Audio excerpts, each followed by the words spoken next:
Hello students, very good morning. Welcome to my channel Prep Easy Chemistry. In this video session we are going to discuss Faraday's law of electrolysis. Okay, so let us start.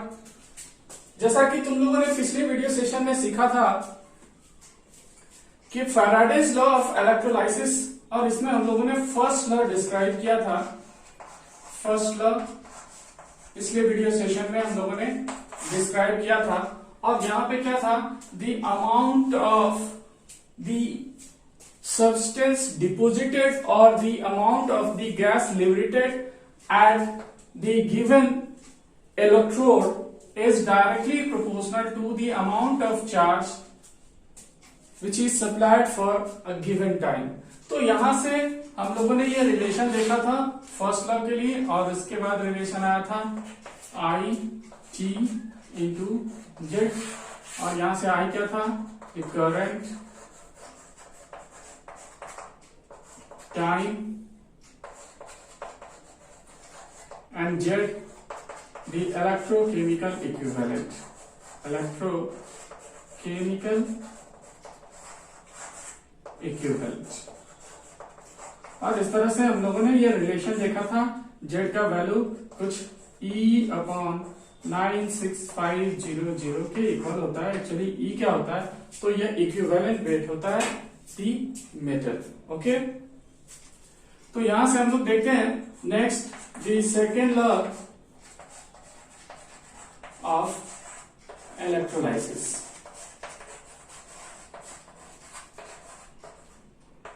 Also popularly known as Faraday's second law of electrolysis. Okay, तो पहले हम लोग देखते हैं second law का statement. When the same amount of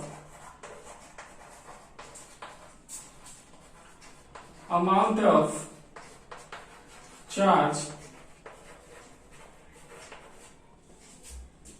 supplied to two or more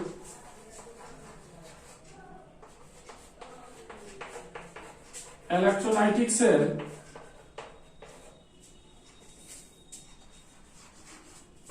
connected in series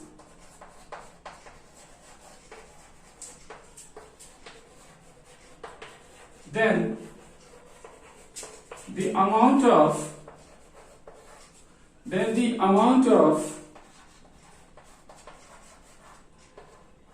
the substances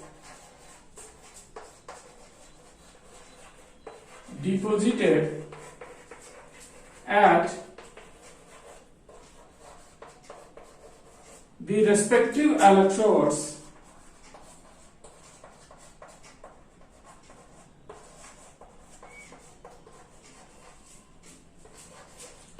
are directly proportional to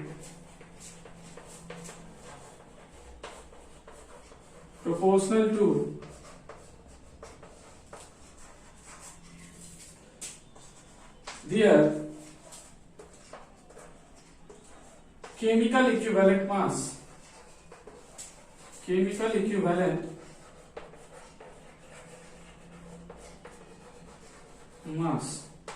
actually यहाँ condition क्या है कि हम लोग सीरीज में दो इलेक्ट्रोलाइटिक सेल को अटैच कर रहे हैं. जैसे मान लो हमारे पास एक इलेक्ट्रोलाइटिक सेल है और फिर एक दूसरा इलेक्ट्रोलाइटिक सेल है.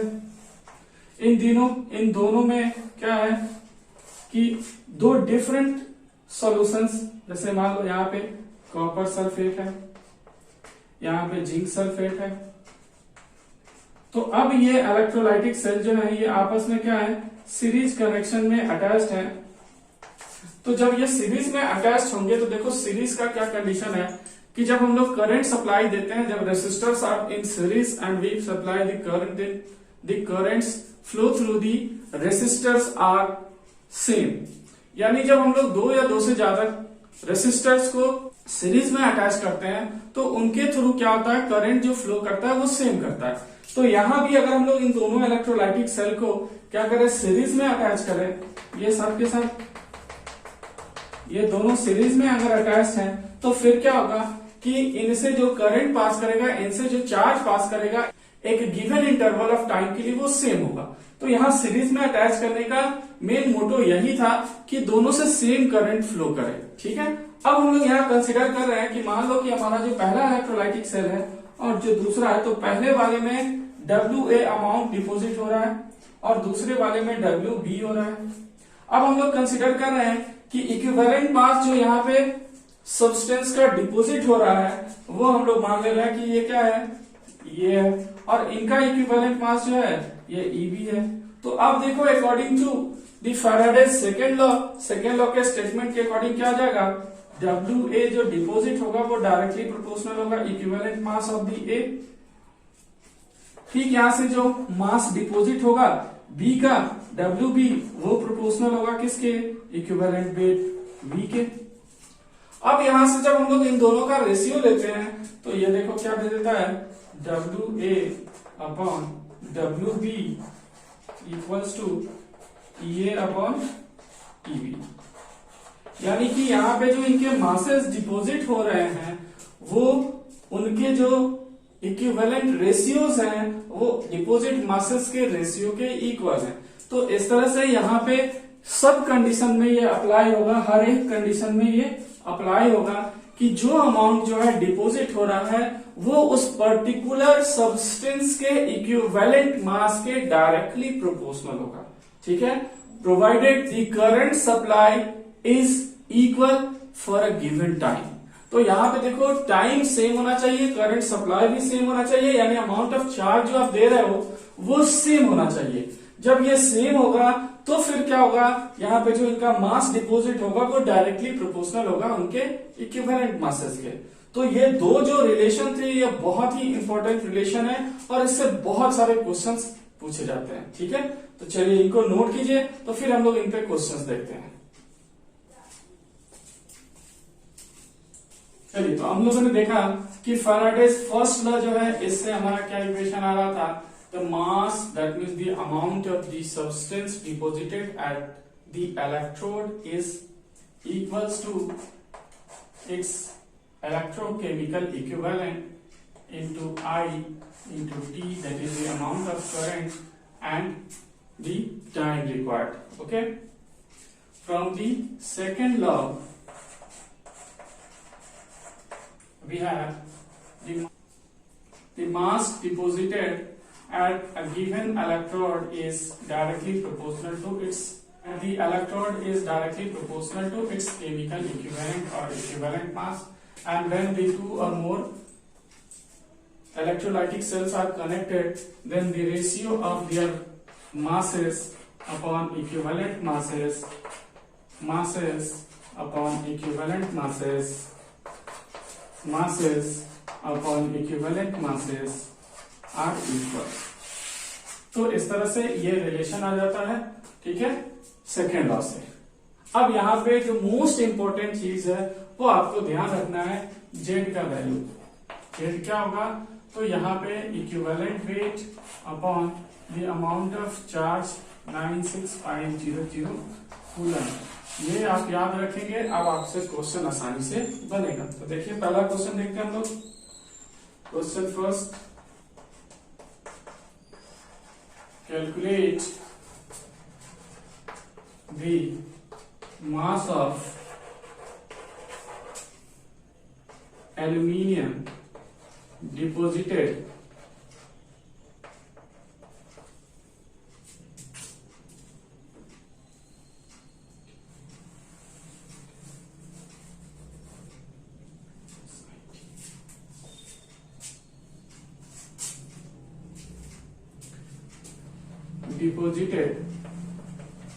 at the electrode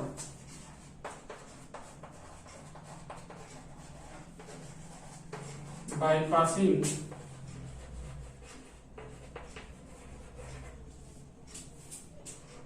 (9.65) into 10 to the power 3 coulomb of charge through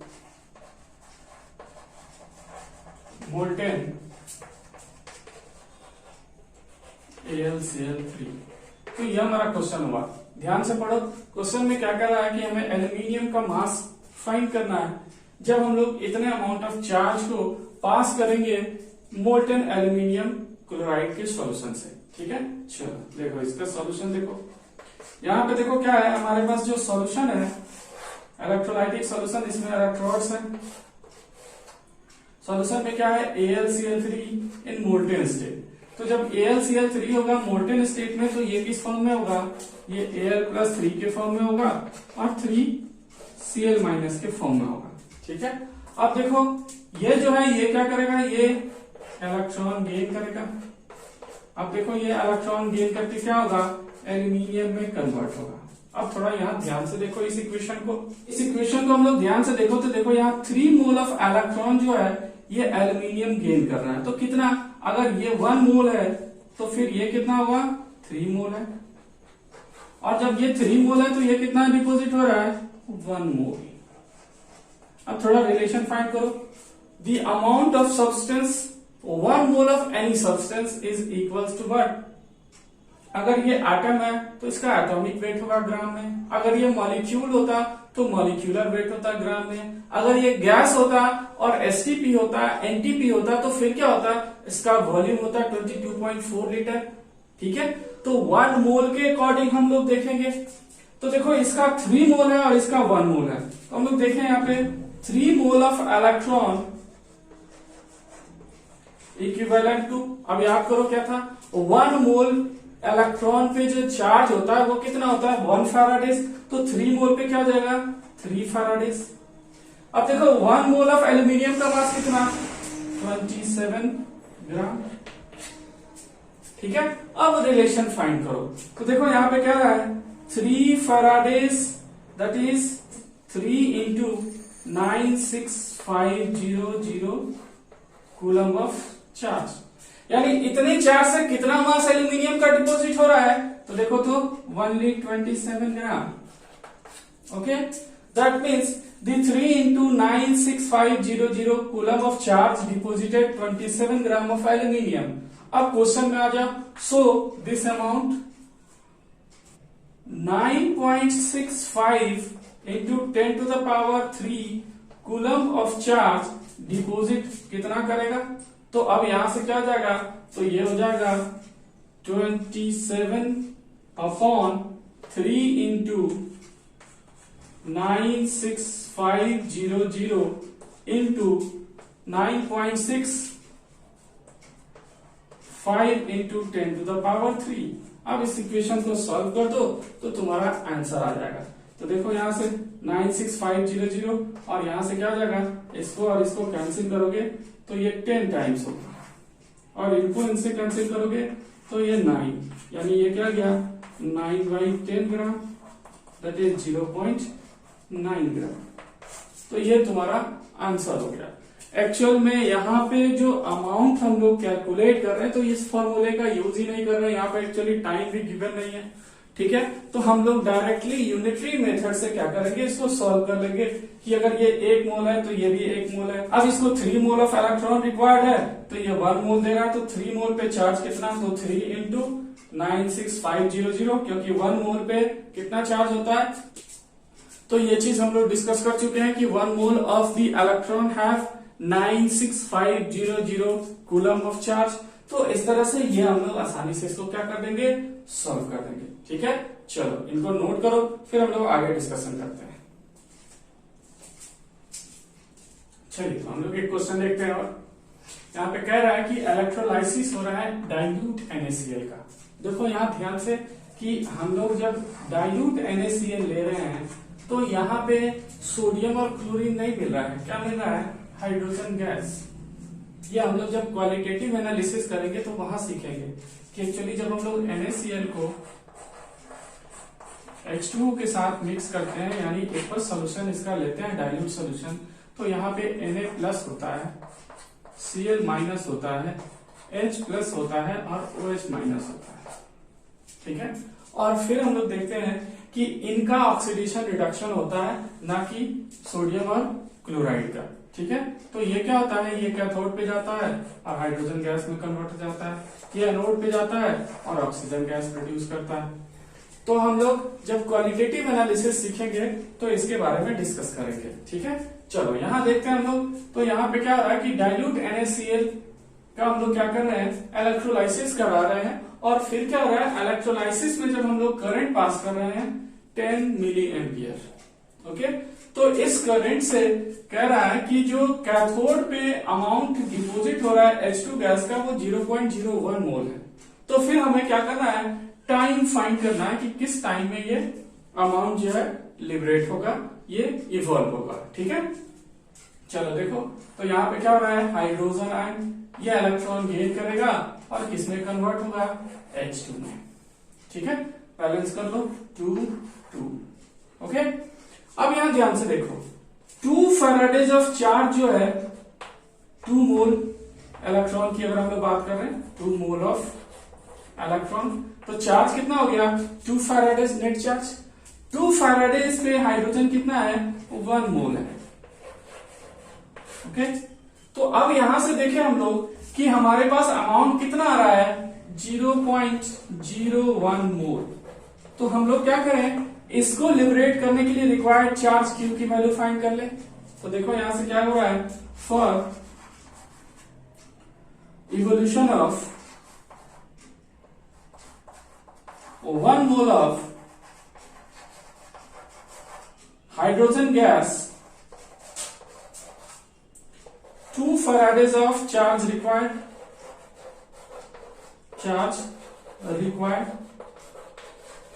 तो इतना चार्ज रिक्वायर्ड है। सो फॉर 0.01 मोल तब कितना हो जाएगा, तो देखो यहां से क्या हो जाएगा, it is 2 Faraday's into 0.01 upon 1, तो हमारा चार्ज कितना हो गया, 0.02 फैराडेज, ये हमारा नेट चार्ज हो गया।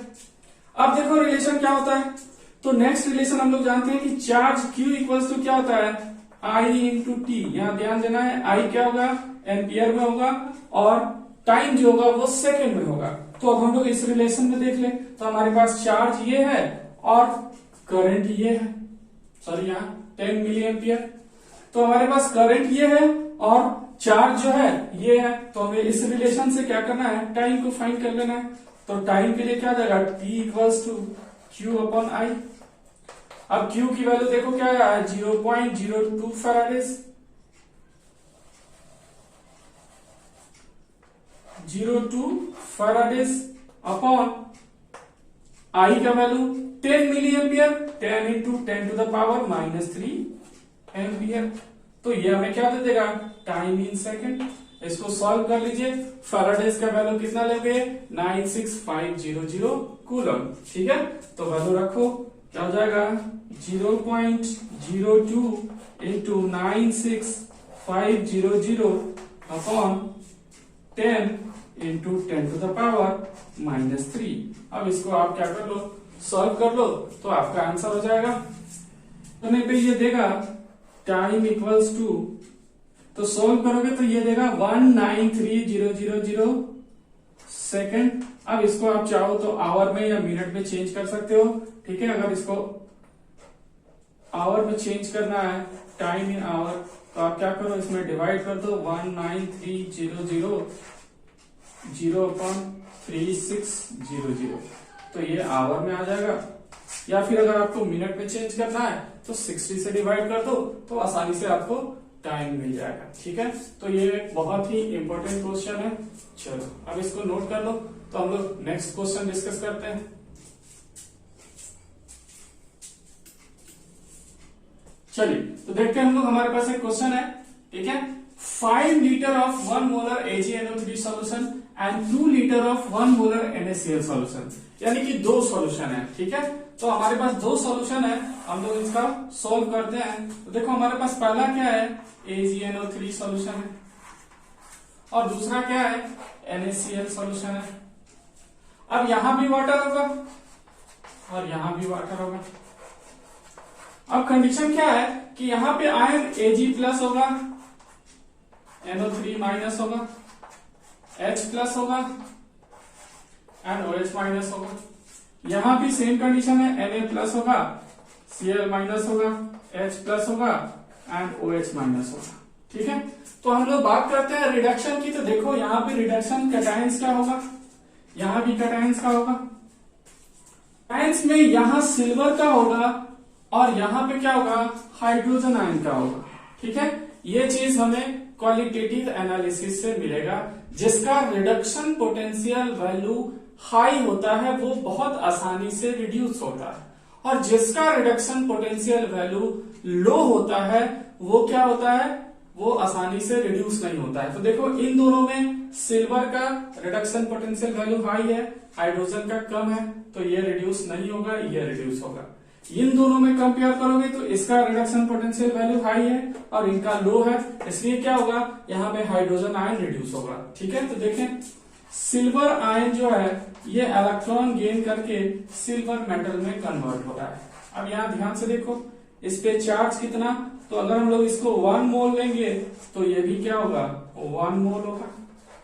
और 1 मोल सिल्वर मेटल का वेट कितना होगा, तो देखो यहाँ पे गिवन है 108 ग्राम पर मोल। तो ये हमें मास मिल गया 1 मोल से। ठीक है, अब इसको थोड़ा सा चेंज करो तो 1 मोल ऑफ इलेक्ट्रॉन पे जो चार्ज होगा वो क्या होगा, 1 फैराडेज। यानी 1 फैराडेज से मास कितना मिलेगा, 108 ग्राम। अब इसको उल्टा कर दो, यहां पे देखो क्या होगा, since 108 gram of Ag is deposited bye, तो अब ये किससे डिपोजिट हो रहा है, 1 फैराडेज से। अब कितना अमाउंट इसका मिल रहा है, तो देखो क्वेश्चन में गिवन है 54 ग्राम। 54 ग्राम के लिए चार्ज कितना होगा, so for 54 gram of Ag charge is required 1 Faraday's upon 108 into 54 ग्राम, 108 ग्राम। अब इसको सॉल्व करोगे तो क्या आ जाएगा, तो ये दे देगा 1/2 फैराडेज ऑफ चार्ज। यानी कि 54 ग्राम सिल्वर को डिपोजिट करने के लिए हमें चार्ज कितना चाहिए, तो 1/2 फैराडेज। ठीक है, अब देखो कंडीशन, ये सीरीज में कनेक्टेड है, फैराडेज सेकंड लॉ, तो उसके अकॉर्डिंग क्या है कि यहाँ पे 1/2 फैराडेज रिक्वायर्ड है, तो यहां भी तो सेम चार्ज होगा। तो अब हम लोग देखें हाइड्रोजन आयन के लिए H+2 ले लो, 2 इलेक्ट्रॉन्स ले लो, तो कितना होगा H2। यानी यहां पे हम लोग देखें तो 2 मोल ऑफ क्या है, इलेक्ट्रॉन है, तो ये कितना है, 1 mole of H2 gas.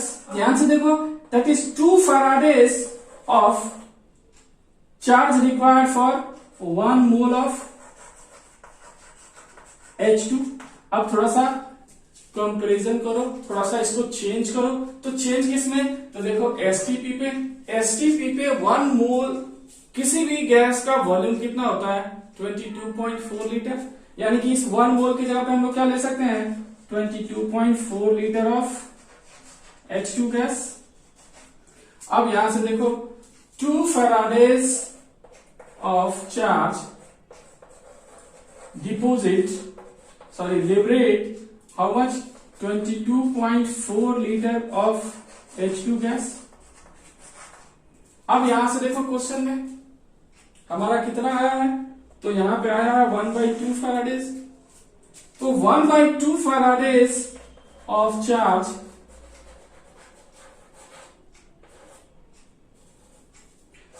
Evolve 22.4 upon 2 into 1/2 Faraday's.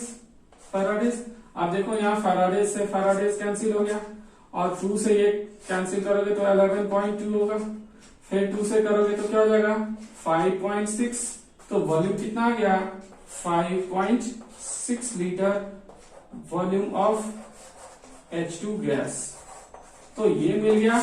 यानी कि ये हमारा जो सेकेंड लॉ है उसको यूज करके हम लोगों ने इसको सॉल्व किया है कि पहले एक सॉल्यूशन में जो अमाउंट ऑफ करंट था, चार्ज था, उसको कैलकुलेट कर दिया क्योंकि मास गिवन है। ठीक है, दूसरे में फिर हम लोगों ने इसको कैलकुलेट किया। ठीक, चलो इसको नोट करो। तो मैं इसका एक शॉर्टकट मेथड बताता हूं कि आसानी से हम लोग इसको कैसे कर लेते हैं। ठीक है, तो पहले इसको नोट करो। देखो यहाँ पे हम लोग एक शॉर्टकट मेथड अप्लाई करते हैं। इसका सॉल्यूशन देखो, वेरी शॉर्टकट मेथड। तो देखो इसके लिए आपको याद रखना है क्या, number of faradays equals to number of equivalents. ये बहुत ही इंपॉर्टेंट फॉर्मूला है या शॉर्ट ट्रिक कह लीजिए। अगर ये आपको याद है तो आप आसानी से सॉल्व कर सकते हैं। देखिए नंबर ऑफ फैराडेज, तो ये क्या होगा, तो ये होगा net charge upon charge on 1 Faraday's, that is charge of 1 Faraday's. Number of equivalent क्या होगा, तो मास डिपोजिटेड अपॉन इक्विवेलेंट वेट ई। ठीक है, ये आपको याद रखना है। अब देखिए हम लोग इसको अप्लाई कर रहे हैं इस क्वेश्चन में। तो देखो यहां पे मास डिपॉजिट कितना हो रहा है सिल्वर का, तो ये देख लो 54 ग्राम, और इसका इक्विवेलेंट वेट कितना होता है, तो देखो इक्विवेलेंट वेट निकालना बहुत ही आसान है, सिंपल है, एटॉमिक वेट अपॉन, अब यहां पे आपको देखना है कि इस पे चार्ज कितना डेवलप होता है। तो यहाँ पे देखिए हम लोग AgNO3, Ag पे +1 चार्ज हो रहा है, तो 1 से डिवाइड कर दीजिए, यानी कि जिसको हम लोग क्या बोलते हैं, नंबर ऑफ वैलेंसी या वैलेंसी फैक्टर। ठीक है, तो इक्विवेलेंट वेट, एटॉमिक वेट और molecular weight upon valency factor. यहाँ पे हम लोग क्या देखेंगे कि जो भी मेटल है उस पे नेट चार्ज कितना है इसके सॉल्यूशन में, उस नंबर से आपको सिंपली क्या करना है, डिवाइड करना है। ठीक है, या फिर वो कितना नंबर ऑफ इलेक्ट्रॉन गेन कर रहा है। ठीक है, तो चलो अब यहां से देखो हम लोग फाइंड करते हैं इन दोनों से रिलेशन। तो देखो क्यों हमें नहीं पता है, लेकिन फैराडेज 1 फैराडेज तो पता है, इक्वल्स टू, अब देखो गिवन मास कितना डिपॉजिट हुआ, 54। ठीक है, अब इक्विवेलेंट वेट फाइंड करें हम लोग, तो इसका एटॉमिक वेट कितना है, 108 अपॉन चार्ज कितना था, तो देखो AgNO3, यहां से जब ये डिसोसिएट हुआ तो क्या दिया, Ag+ और NO3-, तो यहाँ पे इस कटायन पे चार्ज कितना है, +1, तो हम लोग क्या करेंगे, 1 से डिवाइड कर देंगे, तो ये आ गया 108 इक्विवेलेंट वेट, जो हम लोगों ने सम बेसिक कॉन्सेप्ट में फाइंड करना सीखा है। ठीक है, चलो अब यहां से हम लोग क्या करते हैं, 108 ले लेते हैं, सॉल्व करो तो क्या आ जाएगा, 1/2, तो ये आ गया 1/2। यहां से हमें क्या मिल गया, Q चार्ज, ये क्या हो गया, 1/2 इंटू F। ओके, अब ये चीज हम लोग अप्लाई करेंगे दूसरे वाले के लिए। ठीक है, तो दूसरा हमारा क्या है, हाइड्रोजन है, तो हम लोग देखें 2H+ जो है ये गेन करके क्या हो रहा है, 2 इलेक्ट्रॉन को कन्वर्ट हो रहा है H2 गैस में। ठीक है, तो अब H2 गैस में हो रहा है, तो ये चार्ज कितना है, 2 फैराडेज, और ये कितना कन्वर्ट हो रहा है, तो 1 मोल, यानी 22.4 लीटर। तो 22.4 लीटर आ गया। तो अब हम लोग फिर यहां से रिलेशन देख लेंगे। अब यहां पे क्या हो गया, नंबर ऑफ फैराडेज यानी net charge Q upon F equals to volume, क्योंकि यहाँ पे हम लोग को वॉल्यूम फाइंड करना, अगर मास फाइंड करना होता तो फिर हम लोग मास लेते। ठीक है, वॉल्यूम अपॉन इक्विवेलेंट वॉल्यूम। अब देखो H2 गैस के लिए इक्विवेलेंट वॉल्यूम क्या जाता है, 11.2 लीटर। अब यहाँ पे वैल्यू रख दो, तो V इक्वल्स टू क्या हो जाएगा, Q बाई F। Q का वैल्यू क्या आया है, 1/2F अपॉन F इंटू क्या गया है, 11.2 लीटर। अब इसको सॉल्व करो तो F से F कैंसिल हो जाएगा और 2 से ये कैंसिल होगा, तो 1/2 इंटू 11.2 लीटर और 5.6 लीटर।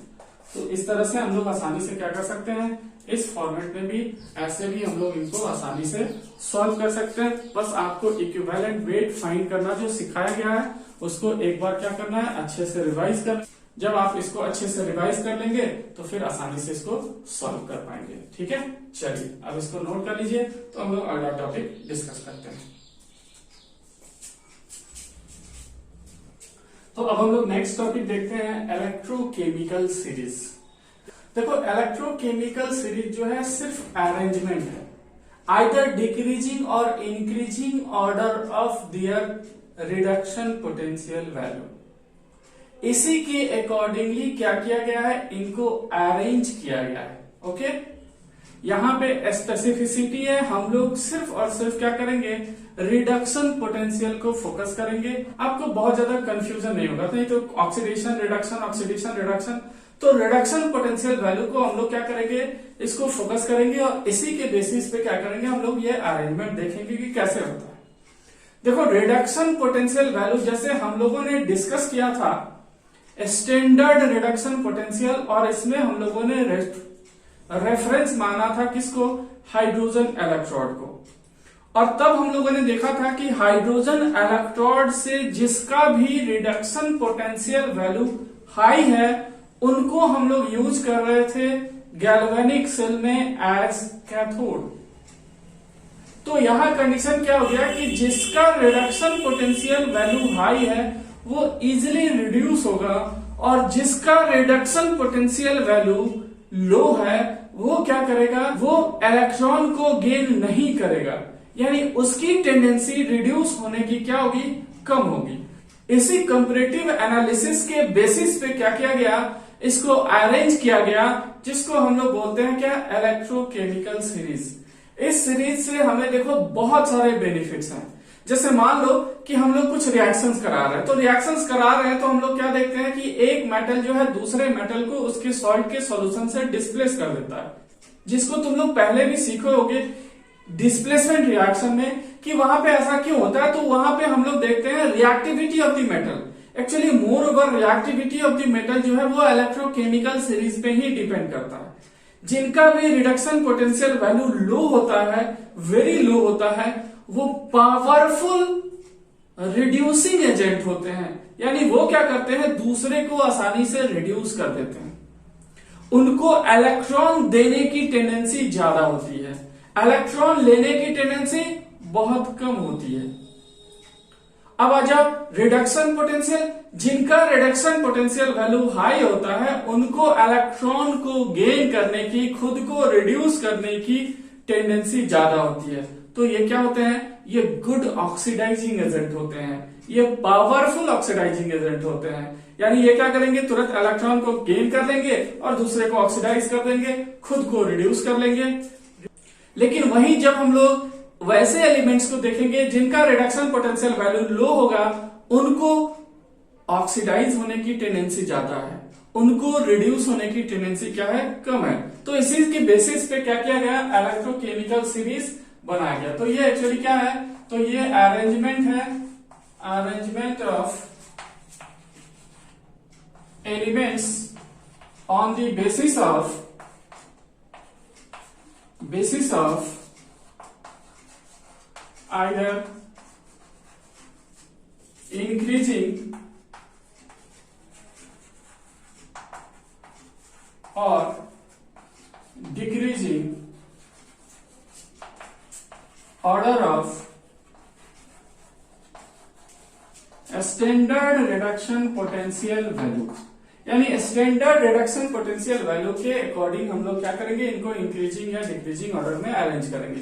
जैसे हम लोग देखें तो देखो यहाँ पे हम लोग टॉप टू बॉटम जा रहे हैं, ठीक है। तो ध्यान से देखो यहाँ पे रिडक्शन पोटेंशियल हम लोग देख रहे हैं,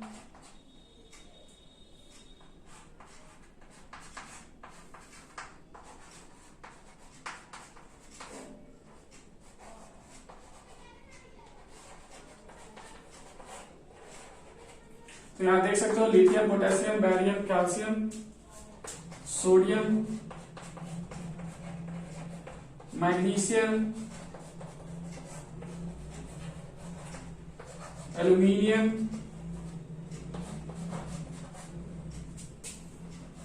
फिर आ जाता है वाटर,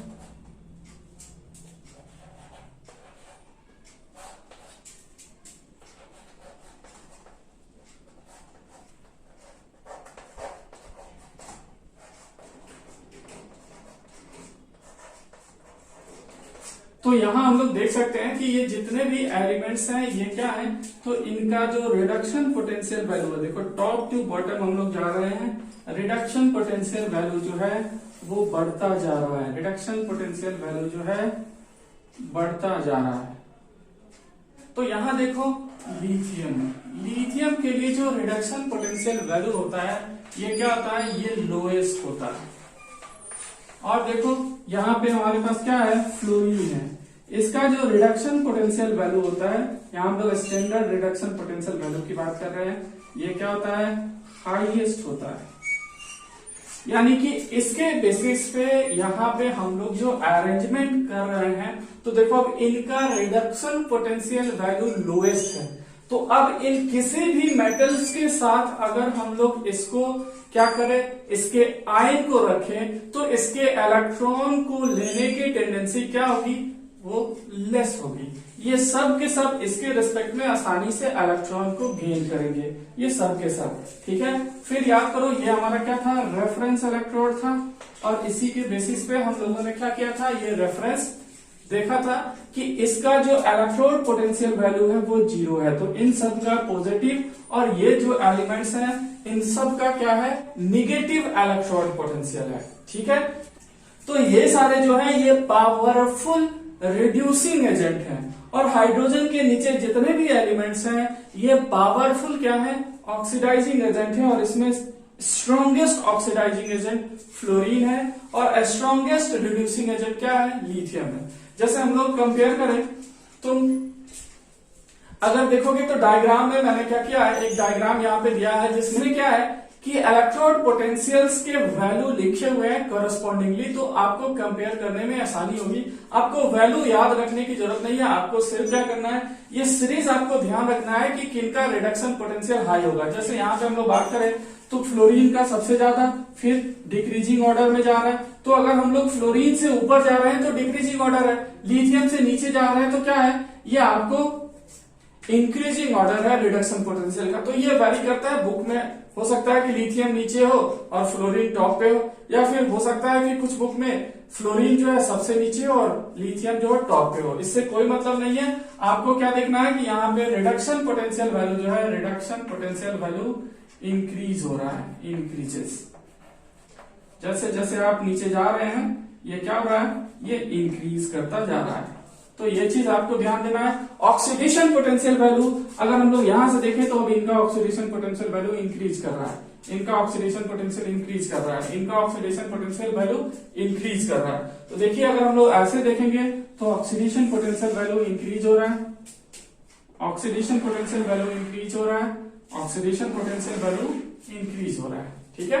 तो इस तरह से रिडक्शन पोटेंशियल वैल्यू जो है लिथियम से फ्लोरीन की तरफ आप जाएंगे तो क्या होगा, इंक्रीज करेगा। अगर आप फ्लोरीन से लिथियम की तरफ आएंगे तो opposite reduction potential value decrease होगा, और ऑक्सीडेशन पोटेंशियल वैल्यू क्या होगा, इंक्रीज होगा। तो ये सीरीज है। अब देखो इसका बेनिफिट क्या है, इसका एप्लीकेशन क्या है। तो इसका एप्लीकेशन हमें सबसे ज्यादा मिलेगा जब हम लोग क्वालिटेटिव एनालिसिस करेंगे, वहां पे मिलेगा। फिर गैल्वेनिक सेल में हम लोगों ने डायरेक्टली सीख लिया था कि जिनका रिडक्शन पोटेंशियल वैल्यू निगेटिव होगा या लो होगा वो क्या करेंगे, वो जनरली क्या होंगे, वहां पे एनोड के फॉर्म में यूज होंगे। जिनका रिडक्शन पोटेंशियल वैल्यू हाई होगा या पॉजिटिव होगा उनको हम लोग एज कैथोड यूज करेंगे, ठीक है। बट एक्चुअल में ये क्या है, तो ये रिडक्शन पोटेंशियल वैल्यू जो है यहीं से हम लोगों को ये सारा कॉन्सेप्ट आता है। तो देखो यहाँ पे क्या कहता है कि higher the value of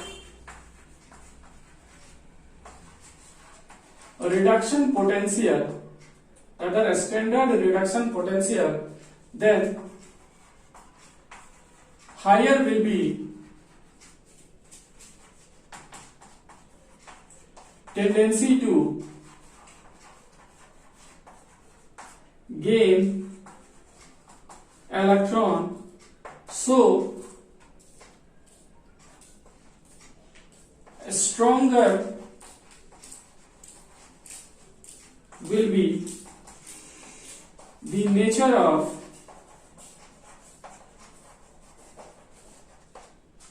oxidizing agent. अब यहां ध्यान से देखो कि इलेक्ट्रॉन को गेन करने की टेंडेंसी ज्यादा है। तो जब इलेक्ट्रॉन गेन करने की टेंडेंसी ज्यादा है तो दूसरे को ऑक्सीडाइज करने की टेंडेंसी क्या होगी, हाई होगी। और जब दूसरे को ऑक्सीडाइज करने की टेंडेंसी ज्यादा होगी तो उसका ऑक्सीडाइजिंग बिहेवियर, ऑक्सीडाइजिंग नेचर जो होगा वो अपने आप क्या हो जाएगा, इंक्रीज कर जाएगा। तो यहाँ आपको ध्यान देना है कि इन सब में पावरफुल ऑक्सीडाइजिंग एजेंट कौन है, फ्लोरीन है, क्योंकि इसका जो ऑक्सीडेशन पोटेंशियल वैल्यू है वो लोएस्ट है, लेकिन रिडक्शन पोटेंशियल वैल्यू जो है हाईएस्ट है।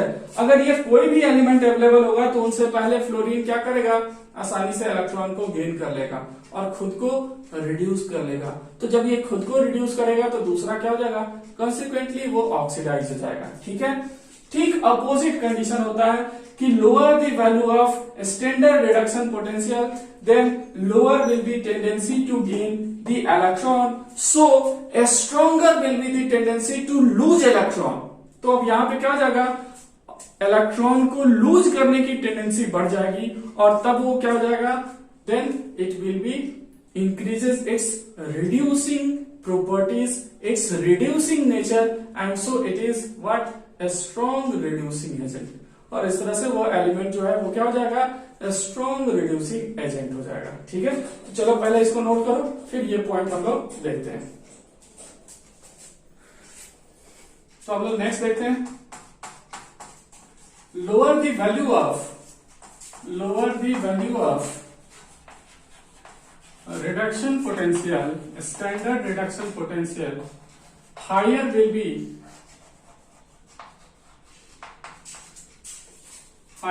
be tendency to lose electron,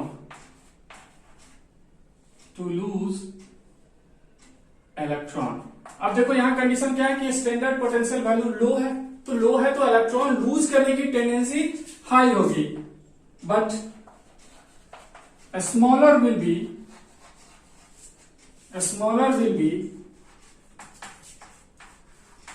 tendency to gain electrons. और इस तरह से अब क्या हो जाएगा, अब इस एलिमेंट का जो टेंडेंसी है इलेक्ट्रॉन गेन करने की वो बहुत बहुत कम हो जाएगी, वो बहुत बहुत कम हो जाएगी। ठीक है, यानी कि अब वो इलेक्ट्रॉन लूज नहीं करेगा। ओके, तो अब यहां से क्या होगा, so the reducing nature of the species, whether atoms, will be high, that is, it is powerful reducing agent। तो इस तरह से ये क्या हो जाएगा, पावरफुल रिड्यूसिंग एजेंट हो जाएगा। जैसे हम लोग एक एग्जांपल लें, हम लोग ऐसे देखें कि हमारे पास रिडक्शन पोटेंशियल गिवन है, जैसे सिल्वर के लिए दिया हुआ ये है प्लस 0.80 वोल्ट। अब हमारे पास नेक्स्ट है कॉपर के लिए और इसका वैल्यू है 0.34 वोल्ट, ये भी पॉजिटिव है, 0.34 वोल्ट पॉजिटिव। नेक्स्ट है जिंक और इसके लिए है माइनस 0.76 वोल्ट। तो अब यहाँ पे ये 3 इलेक्ट्रोड है और आपसे बोला जाए which one is the powerful reducing agent. अब देखो यहाँ रिड्यूसिंग एजेंट यानी इसके लिए क्या होना चाहिए, रिडक्शन पोटेंशियल वैल्यू लो होना चाहिए। तो सबसे लोएस्ट किसके लिए है, जिंक इलेक्ट्रोड के लिए। तो ये क्या हो जाएगा, ये हो जाएगा इन सब में ये हो जाएगा स्ट्रॉन्गेस्ट रिड्यूसिंग एजेंट। अब देखो इसको याद रखने का सबसे आसान तरीका क्या है, कैसे याद रखोगे, रिड्यूसिंग एजेंट हायर होगा कब, जब इसका रिडक्शन पोटेंशियल वैल्यू जो है ये लो होगा। यानी कि रिड्यूसिंग नेचर जो है ये इनवर्सली रिलेटेड होगा स्टैंडर्ड रिडक्शन पोटेंशियल के, और ऑक्सीडाइजिंग नेचर जो होगा ये डायरेक्टली प्रोपोर्शनल होगा स्टैंडर्ड रिडक्शन पोटेंशियल के। यानी जिस भी इलेक्ट्रोड के लिए रिडक्शन पोटेंशियल की वैल्यू हाई होगी वो ऑक्सीडाइजिंग नेचर शो करेगा, वो स्ट्रॉन्ग ऑक्सीडाइजिंग एजेंट होगा। जिसके लिए रिडक्शन पोटेंशियल की वैल्यू लो होगी वो स्ट्रॉन्ग रिड्यूसिंग एजेंट होगा। ठीक है, चलो तो इसको नोट कर लो। इस वीडियो सेशन में इतना ही। नेक्स्ट वीडियो सेशन में हम लोग अवैलिबिलिटी एनालिसिस डिस्कस करेंगे। ठीक है, इस वीडियो सेशन में इतना ही। Thank you.